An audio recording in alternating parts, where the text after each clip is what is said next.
My wife left me because I was poor. Years later, she invited me to her wedding, but my revenge shocked everyone. I still remember the night she walked out. My wife, Laura, looked me straight in the eyes and said, "I can't live like this anymore. You're a dreamer, not a provider." Her words cut deeper than any knife. We were broke, yes, but I believed in us. Apparently, she didn't. I had lost my job a year earlier, and money was tight. I was doing side gigs, working odd hours, trying to build something. She wanted comfort now, not promises of tomorrow, and when she left, she took with her not just our love but my belief in myself. Weeks turned into months. I struggled, but I refused to break. I rented a small room, lived off cheap meals, and worked like a machine. Every failure was fuel, every rejection a lesson. I told myself, one day I'll rise. One day she regret it. And then came the break. A startup I'd invested my time in suddenly took off. My coding skills, once dismissed, became priceless.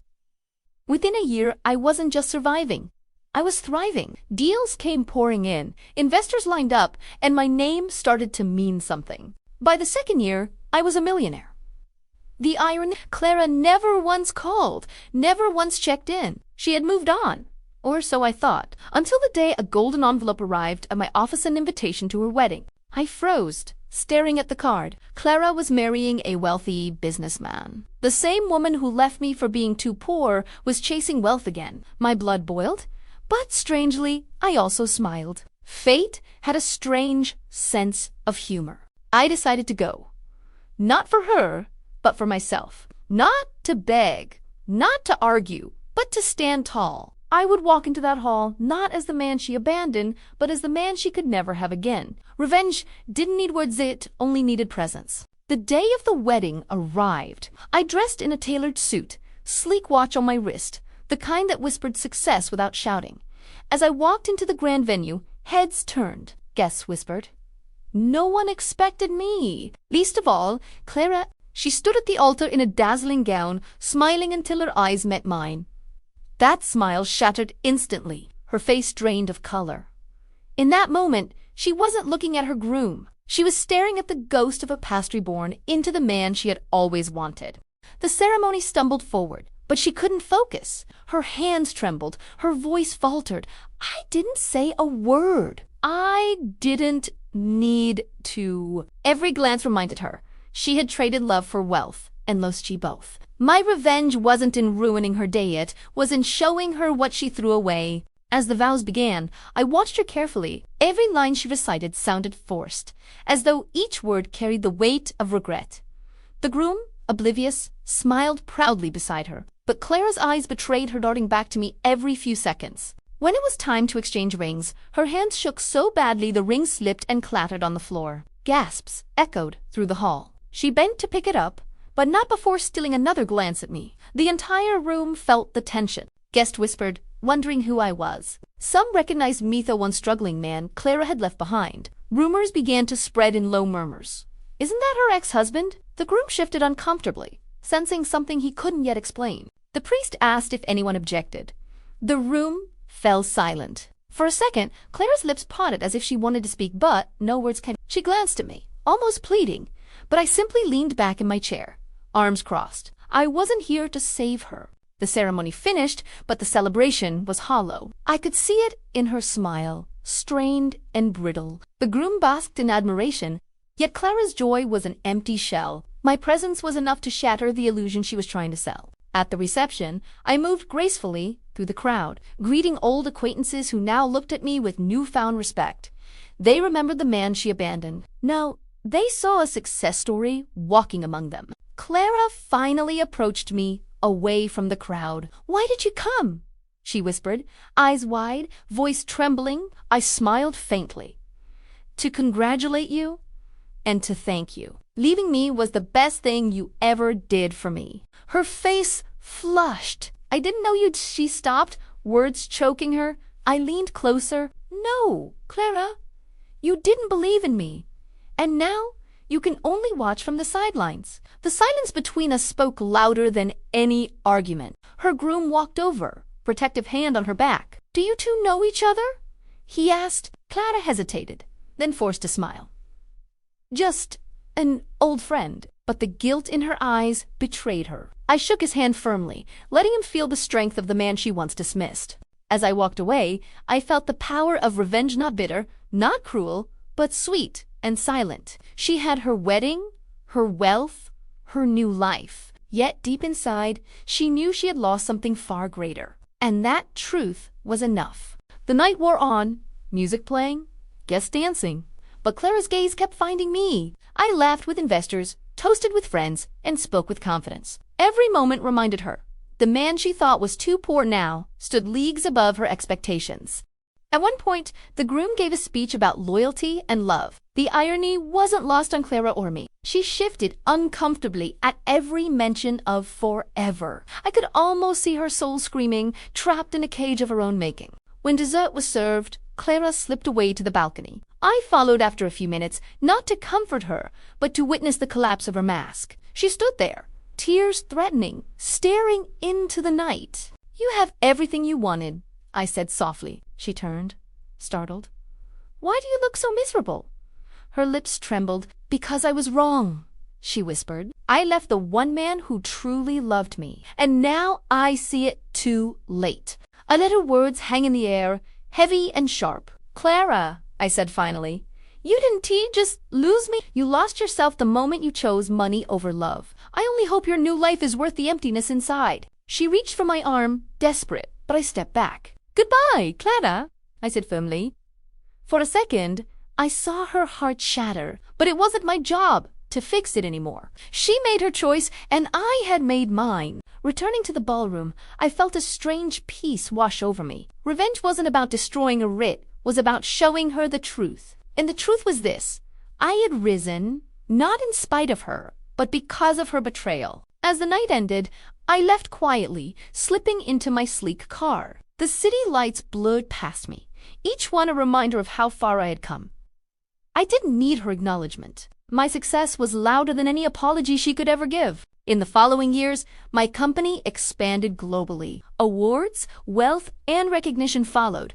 But more importantly, I found love again, this time with someone who stood by me during storms, not just sunshine. A woman who believed when no one else did. Every now and then, I'd hear whispers about Clara. Her marriage wasn't as perfect as she wanted, rumors of arguments, of cracks in the facade, but I never dwelled on it. Her story ended when she left me. Mine had just begun. Years later, I was invited to a major charity gala. As I walked the red carpet, cameras flashing, I spotted a familiar face in the crowd. Clara stood among the guests, older now, her smile forced, her dress expensive but spiritless. She froze when our eyes met. For a moment, the years melted away, and she looked just as she had the day she left me, except now, regret clung to her like a shadow. Her husband wasn't Yachi. Her side, rumors whispered he'd gone bankrupt. Approaching me cautiously, she said, "You look incredible." I simply nodded. "And you look different." The pause lingered, heavy with unspoken words. I wasn't cruel, but I wasn't going to offer her the comfort she craved. Throughout the evening, she hovered near, trying to strike up conversation. But every time, I kept it polite, distant. My heart had no bitterness left, only indifference, and that hurt her more than any angry words could. When I took the stage to announce a major donation for underprivileged families, the crowd erupted in applause. I saw her clap too, but her eyes brimmed with tears. She finally realized I had become the man she always wanted without her. Later, as guests departed, Clara approached me once more. "Do you ever miss us?" she asked, her voice trembling. I looked her in the eye and replied, "No, Clara." Because what we had wasn't real love. It was conditional. And real love doesn't abandon you. Her shoulders slumped. For a moment, I thought she might break down, but instead she turned and walked away into the night. That was the last time I ever saw her. The chapter had finally, truly closed. Driving home, I felt no triumph, no lingering pain, only gratitude. Clara's betrayal had forged me, forced me to rise when all seemed lost. Without her leaving, I might never have discovered the strength I carried within. At home, my wife greeted me with a warm smile, and our children rushed into my arms. That was the true victory, not money, not revenge, but the family built on love, respect, and trust. A family that would never walk away. And in that moment, I understood. The greatest revenge isn't wealth or power. It's happiness. And I had it all. While Clara chased illusions, I had found reality, and reality was far sweeter than revenge could ever be. As years rolled on, my empire flourished. What started as a single struggling idea turned into a network of companies that provided jobs in Hope 2000s. The newspapers wrote about my journey, calling it the rise from nothing. But behind every headline, I knew the truth. It wasn't just about business. It was about proving that self-worth isn't tied to who stays with you during poverty. It's built by who you become, despite the pain. Clara's face sometimes flashed in my memory, not with anger, but as a reminder she had been the fire that burned me down. Yet from the ashes, I rebuilt stronger, brighter, and freer than before. One day, while speaking at a youth conference, I shared my story, not about betrayal, but about perseverance. The audience gasped when I said, "Being left behind is not your end. Sometimes it's the beginning you never knew you needed." The applause was thunderous. Young men and women came forward, sharing their own heartbreaks, failures, and betrayals. In that moment, I realized my story wasn't just mine that belonged to anyone who had been told they weren't enough. At home, my children grew into kind, resilient people. I made sure they knew love wasn't measured by money or appearance, but by loyalty and respect. I vowed they would never feel the abandonment I once did. Meanwhile, whispers of Clara reached me occasionally. Her marriage dissolved after endless fights over money. Her husband left, and the wealth she had chased slipped through her fingers. She was seen working small jobs, far from the glamorous life she craved. I didn't celebrate her downfall. Instead, I prayed she found peace. But deep down, I knew the lesson was carved into her soul. She had traded true love for empty promises, and the cost was everything. As I grew older, I realized revenge had never been the real victory.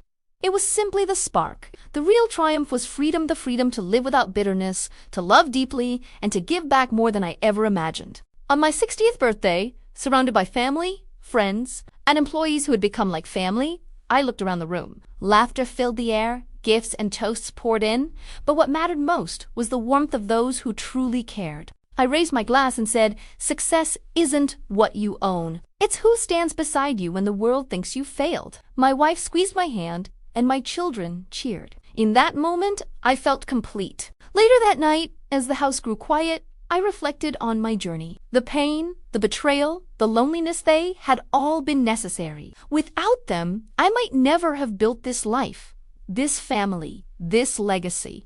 I thought of Clara one last time, sending her a silent farewell. Not of anger, not of regret, but of closure. Our story was over long ago, but its lessons would echo forever. The newspapers wrote about my wealth. The world admired my power. But the truth, my greatest fortune wasn't in millions. It was in love, laughter, and the second chance life gave me after being broken. As the years turned into decades, my children carried forward my legacy. They built their own dreams, faced their own struggles, but always remembered love over money, character over charm, truth over illusion. One of my daughters asked me once, "Dad, do you ever regret what happened with Mom?" I smiled and shook my head. "No, sweetheart, because without her leaving, I might never have found who I was meant to be." In the end, betrayal didn't define me, it refined me. It stripped away illusions and left me with something unbreakable. Resilience that was worth more than any revenge, any fortune, any fleeting approval. My story wasn't about a man abandoned and humiliated. It was about a man who rose from ruins, who turned heartbreak into fuel, and who found that the sweetest victory is living well. Clara had once told me I wasn't enough. Life had proven otherwise. And as I watched my grandchildren play in the garden, their laughter filling the air, I knew I had given them a future filled with love, not loss. So this is how it ends. Not with revenge, not with bitterness, but with peace. Because sometimes the best revenge is no revenge at all, just the simple joy of a life well lived.